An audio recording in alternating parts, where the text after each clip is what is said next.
મિત્રો, અત્યારે બ્રોકોલી શિયાળામાં ખૂબ જ સરસ મળતી હોય છે.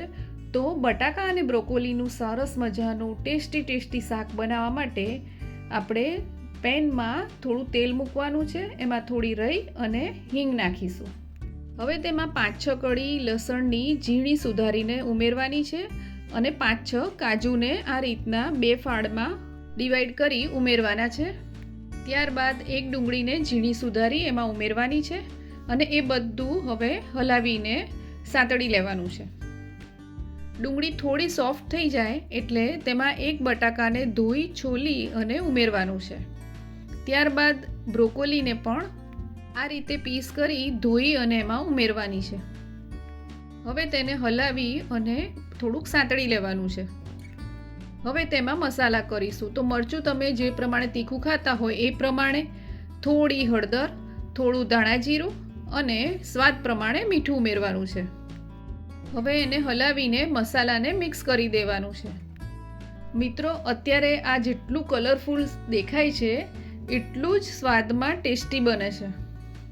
હવે એમાં આપણે ચડવા માટે થોડું આવી રીતના થોડી જગ્યાના અંતરે પાણી ઉમેરવાનું છે અને પાણી ઉમેર્યા પછી તેને હલાવવાનું નથી. એને એક ડીશ ઢાંકી અને એની ઉપર પાણી મૂકી દેવાનું છે આ રીતે. અને ગેસની આંચ મીડિયમ રાખી થોડી વાર ચડવા દેવાનું છે.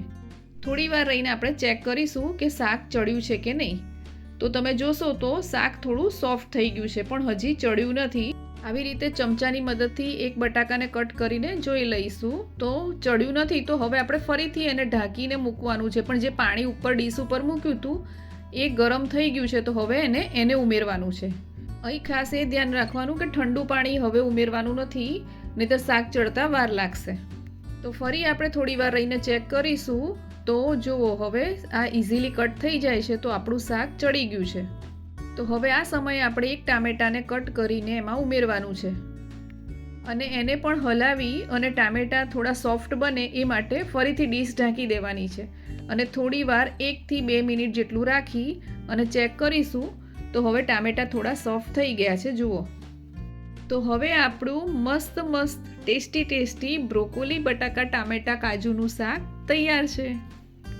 તો મિત્રો, રેસીપી તમને પસંદ આવી હોય તો વિડીયોને લાઈક, મિત્રો અને રિલેટિવ્સને શેર અને સબસ્ક્રાઈબ કરશો અને બેલ આઇકોન દબાવવાનું ભૂલતા નહીં, જેથી મારા નવા વિડીયોનું નોટિફિકેશન આપની પાસે તરત આવી જાય.